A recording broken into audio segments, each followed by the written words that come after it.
श्री गोपाल लाल जी शर्मा। माननीय सभापति महोदय, आपने मुझे मांग संख्या 42 व 11 के विषय में चर्चा विचार व्यक्त करने का अवसर प्रदान किया। आपका हृदय से आभार। मान्यवर, जैसा हम जानते हैं, उद्योग व विकास जैसे एक दूसरे के पूरक व पर्याय है।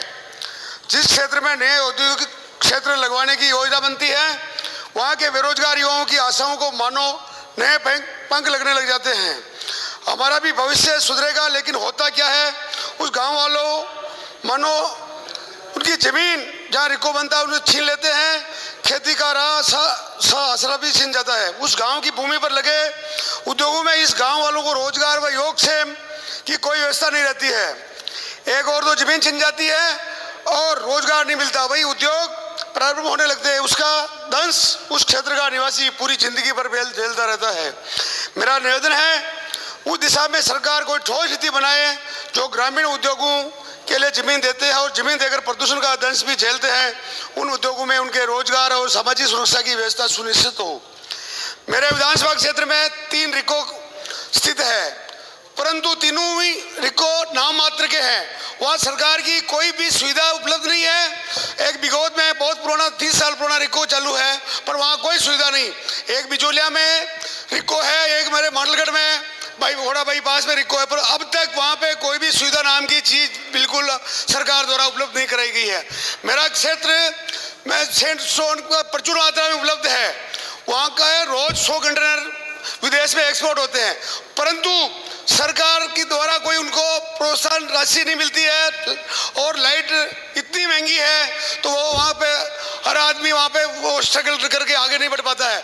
मैं माननीय आपके माध्यम से सभापति महोदय, मंत्री जी से मांग करता हूँ कि वहाँ की जो भी समस्याएं हैं इस सैंडस्टोन के उद्योग के बारे में, तो आप वहाँ पे लाइट की थोड़ा रेट कम करके और उद्योग के जो भूमि बहुत महंगी है उसको सस्ती की जाए तो शायद मेरा क्षेत्र बहुत ही आने वाले समय में तरक्की करेगा। क्योंकि पूरे विश्व में सैंडस्टोन की डिमांड है, जो आपको भी पता है, बहुत ही ज़्यादा। अभी 100 कंटेनर रोड जाते हैं। अगर व्यवस्था सरकार द्वारा पूरी की गई तो 200-300 कंटेनर पर डे जाएंगे, तो ये बहुत अच्छी सरकार की उपलब्धि होगी।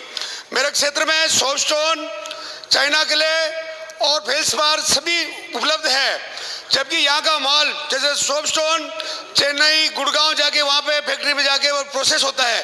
तो ये मैं मंत्री जी से कहना चाहता हूँ, निवेदन करना चाहता हूँ कि हमारे क्षेत्र में भी कोई फैक्ट्रियाँ लगे तो यार रोजगार का साधन मिलेगा और इतना ट्रांसपोर्टेशन लगेगा जो आम जनता पे भार कम पड़ेगा और सस्ता उत्पाद होगा। मैं आप लोग मंत्री जी से सभापति महोदय आपके द्वारा कहना चाहता हूँ, मेरे क्षेत्र में अभी सैंडस्टोन प्रचुर मात्रा में, परंतु सरकार की पॉलिसी नहीं है, एग्रीमेंट नहीं होती, तो इस समय भयंकर अवैध सैंडस्टोन का दोहन हो रहा है। बंदूक की नोक पे दोहन कर रहे हैं, परंतु कोई सुनने वाला इस सरकार में कोई नुमाइंदा सुनने वाला नहीं है। पूरा भ्रष्टाचार पूरी सीमाएं लांघ चुका है। मैं 40 साल से उस धंधे में हूँ, परंतु मैंने कभी जिंदगी में नहीं देखा कि इतना भ्रष्टाचार कभी हुआ नहीं होगा। ऐसा मैं मंत्री जी से उसको रोकथाम के लिए करना चाहता हूँ। और मैं मेरे क्षेत्र में और मेरे भिलवाड़ा जिले में प्रचुर मात्रा में हर खनिज पर्याप्त मात्रा में उपलब्ध है। मेरे श्रमिक की टाइलें जो भिलवाड़ा जो पूरा गुजरात में जो जाता है कच्चा माल पूरा हमारे भिलवाड़ा क्षेत्र में निकलता है। तो आप मंत्री जी से निवेदन है कि वो जो निम्बाड़ा के पास जो भूमि पड़ी है वो पहले चिन्हित भी की है, परंतु आज तक उनका विकास नहीं हुआ। भिलवाड़ा एक औद्योगिक नगरी है, वहाँ पे वो अपने भारत का राजस्थान का मैनचेस्टर कहलाता है, परंतु सरकार की उदासीनता के कारण, सरकार की उनके उधर नजर नहीं होने के कारण वहाँ पे रिको इंडस्ट्रियल पार्क नहीं है होने से वहाँ पे अभी कोई ज़्यादा विकास नहीं हो रहा। मैं मंत्री जी से निवेदन करना चाहता हूँ, वह इको इंडस्ट्रियल पार्क की घोषणा करें तो शायद बहुत जल्दी हमारा भिलवाड़ा पूरे भारत में नहीं विश्व में प्रथम आएगा। ये आपके सामने है। मैं मंत्री जी से कहना चाहता हूँ, उद्योगों के प्रोत्साहन के लिए जिलों में जिला उद्योग केंद्र खुले हुए हैं। सरकारी कोष की बड़ी धनराशि उन पर व्यय हो रही है। ये जिला उद्योग केंद्र मेरी राय में केवल सफेद हाथी बनकर रह गए हैं। यह विभाग केवल लाल बिताशाही में उलझा है।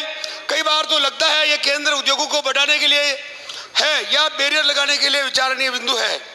उद्योग केंद्र शासित बेरोजगारों को आत्मनिर्भर बनाने के लिए युवा कौशल विकास प्रशिक्षित करके उन्हें मार्गदर्शन करें, कम ब्याज पर ऋण उपलब्ध कराएं तो उनकी सार्थकता होगी।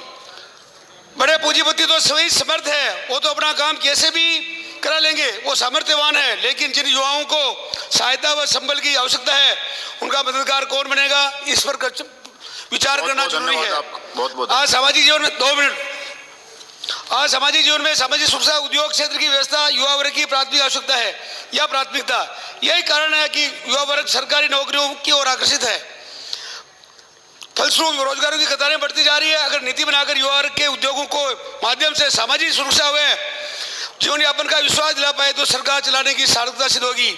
मेरी राय में कुटीर उद्योगों को प्रोत्साहन रोजगारों का सरल व सहज उपाय है। सरकार इस ओर पहल करे, यह मेरा निवेदन है। एक पंक्ति बोलता हूँ, युवाओं के हाथ को काम वक्त की पुकार है, वक्त की आवाज है, वक्त को जिसने न समझा उसे मिटना पड़ा है, बच गया तलवार से तो फूल से कटना पड़ा है। समस्याएं क्यों न कितनी बड़ी हो, क्यों न कितनी कठिन हो, हर नदी की राह से चट्टान को हटना पड़ा है।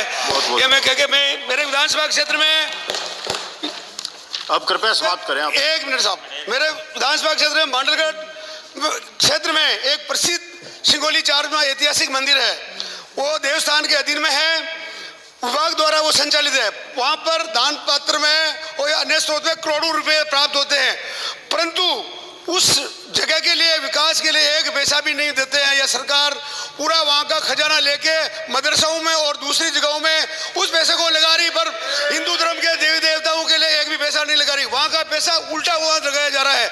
ये अपने लिए सोचने का विषय है। मंत्री जी, आपको इस पर ध्यान देने की जरूरत है। वहां पर अभिषेक के लिए भी 1 रुपया तक का खर्चा नहीं दिया जाता है। मेरे क्षेत्र में एक बाण माता जी का स्थान घोटा डैम पर स्थित है, जहां पर कोई भी आदमी लकवा मारता तो हाथों हाथ वहां पे इलाज होता है। ऐसी चमत्कार स्थान पर सरकार की तरफ से कोई व्यवस्था नहीं है। एक हमारे तिलस्वा महादेव का स्थान है, जहां पर प्रतिभाशाली आदमी अपनी दादागिरी से वहां पे करोड़ों रुपए महीने का आते हैं, वो मना उपयोग कर रहे हैं, किसी की उस क्षेत्र में सुनते नहीं है। जातिवाद का वहां जहर घुला हुआ है। तो मैं मंत्री जी से मांग करता हूं कि उस मंदिर में जो पैसा आता है उसका हिसाब किताब पूछा जाए और 10 साल 20 साल में जो पैसा या कहाँ लगाया इसका भी बताया जाए तो बहुत अच्छा रहेगा। मेरे विधानसभा क्षेत्र में लाडपुरा में एक पशु मेला, बहुत देवनारायण स्थान के मंदिर में 1 मिनट साहब, 1 मिनट, बहुत बड़ा पशु मेला लगता है, परंतु वहाँ लाखों पशु आते हैं, हजारों लाखों आदमी आते हैं, परंतु वहाँ पे सरकार की तरफ से 1% भी कोई व्यवस्था नहीं है। रात दिन लगातार मेला चलता है, परंतु मैं माननीय मंत्री जी को कहना चाहता हूं कि मेरे उस मेले में पूरा हमारा गुज्जर समाज का क्षेत्र है, वहाँ पे सब देवनारायण के आराध्य देव उनके हैं, वहाँ पे कोई भी सुविधा नहीं है। तो आप कृपा करके, आप उसी समाज के हैं तो आप वहाँ पे कुछ व्यवस्था करें तो बहुत अच्छा रहेगा। मैं जय श्री राम जी कोहली, मैं अपने माननीय सभापति बोलने का अवसर दिया, उसके लिए धन्यवाद। जय हिंद, जय भारत।